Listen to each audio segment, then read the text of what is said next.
حتى إذا أتوا على واد النمل قالت نملة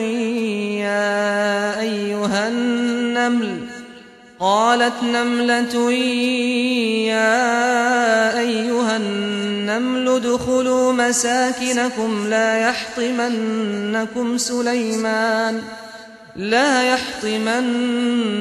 سليمان وجنوده وهم لا يشعرون.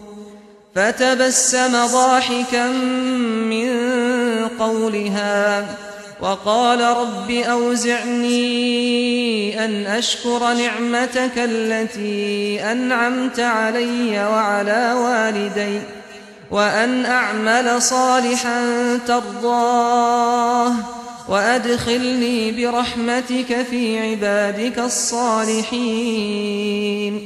وتفقد الطير فقال ما لي لا أرى الهدهد أم كان من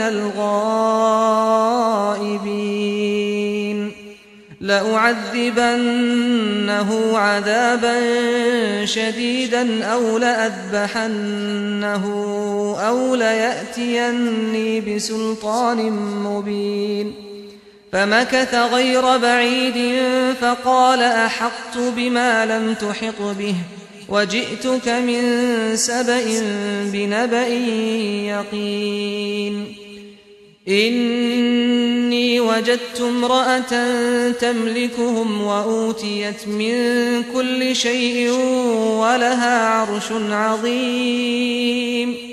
وجدتها وقومها يسجدون للشمس من دون الله وزين لهم الشيطان أعمالهم فصدهم عن السبيل فهم لا يهتدون.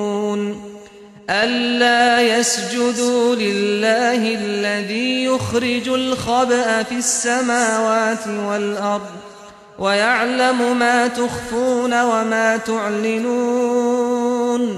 الله لا إله إلا هو رب العرش العظيم.